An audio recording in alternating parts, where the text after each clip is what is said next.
Tehran, July 31st, 2024, 1:37 in the morning. The city is completely silent. Most people are asleep, but inside a heavily guarded guest house in northern Tehran, a building surrounded by elite soldiers, security cameras, and some of the most advanced protection systems in the Middle East, a man is lying in his bed. He is not worried. Why would he be? He is inside Iran, inside a building run by the Revolutionary Guard. He had just met the supreme leader hours earlier. He is, by every measure, untouchable. At exactly 1:37 a.m., something detonates directly beneath him.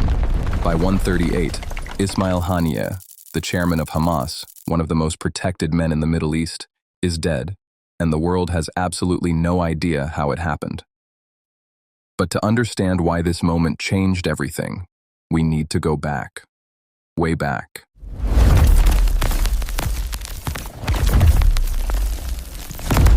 Ismail Haniyeh was born in a refugee camp in Gaza in the early 1960s.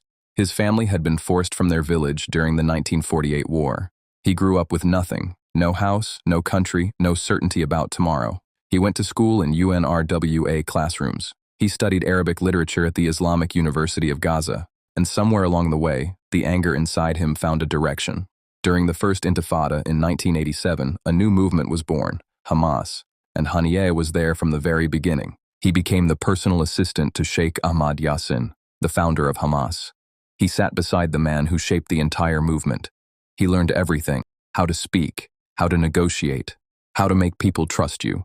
And when Yassin was killed by an Israeli airstrike in 2004, Haniyeh was ready. By 2006, Hamas won Palestinian elections. Haniyeh became prime minister. For a refugee camp kid, this was extraordinary.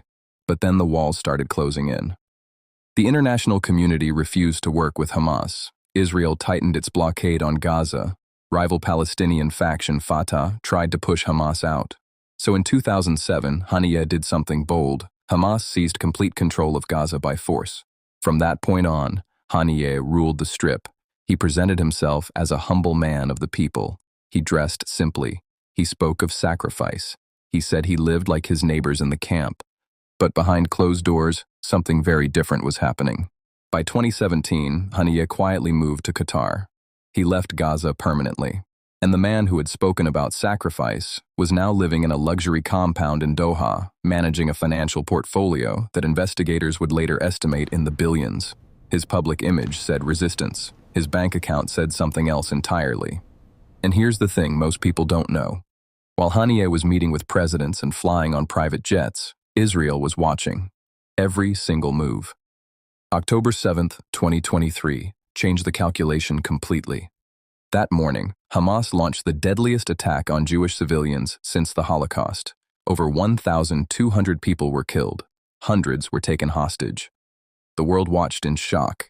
Israel's intelligence community concluded that Haniyeh, from his comfortable office in Qatar, had approved the operation.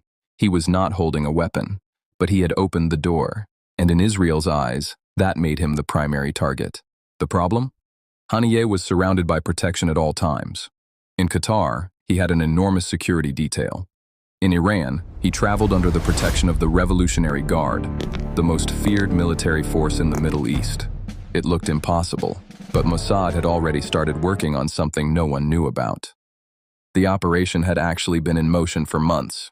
Israeli Intelligence Unit 8200, one of the most elite signals intelligence teams on Earth, had been quietly tracking Haniyeh's travel patterns. They knew which buildings he stayed in. They knew which rooms he preferred. They knew his routines better than his own guards did. In May 2024, a window opened. Haniyeh was in Iran for the funeral of President Raisi. The operation was almost activated, but at the last second, it was called off. Too many people. Too much risk of failure. They waited. When Iran announced the inauguration of the new president, Masoud Pezeshkian, in late July 2024, the Mossad saw its moment.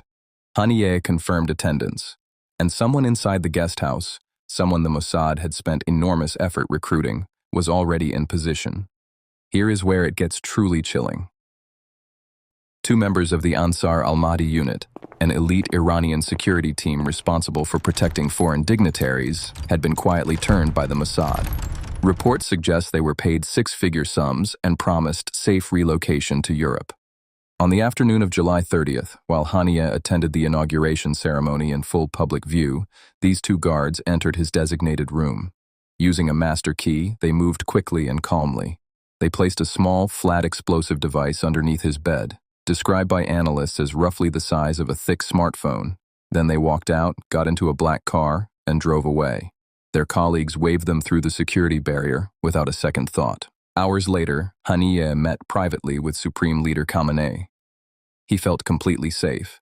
He returned to the guest house and went to sleep. Somewhere outside Iranian borders, a Mossad operative received a confirmation signal. Haniyeh was in the room. Only Haniyeh and his single bodyguard, Wasim Abu Shaban. The AI-assisted system verified the target's presence using real-time data. At 1:37 a.m., the detonation was triggered remotely.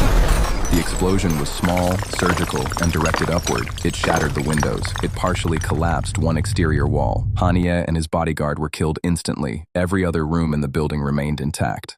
The most protected man in the Middle East had been killed in his sleep inside an Iranian military compound on the night of a presidential inauguration.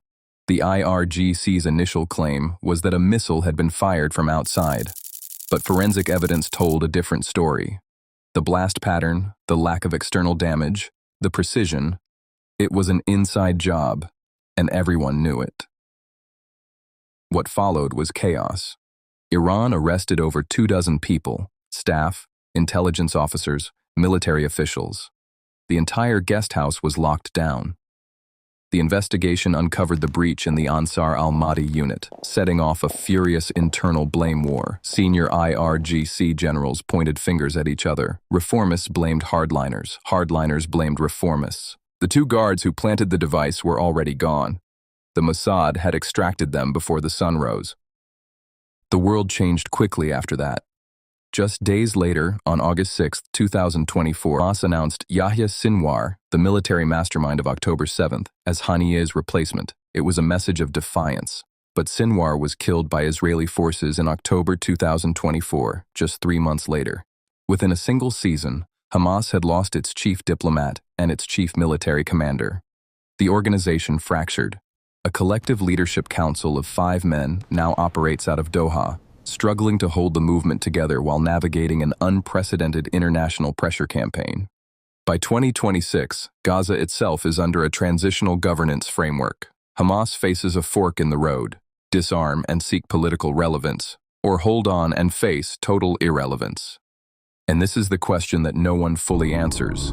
A single small explosive placed under a bed in Tehran didn't just kill one man. It ended a decades-long chapter of the conflict. It exposed how deeply foreign intelligence had penetrated Iran's most elite institutions. It proved that no safe house is truly safe. It forced an entire organization to either transform itself or disappear. Whether you see Ismail Haniyeh as a freedom fighter, a terrorist, or something more complicated, one thing is beyond debate. On the morning of July 31st, 2024, the Middle East woke up permanently different. And nobody, not Iran, not Hamas, not even the men who planned it, fully understood yet what that would mean.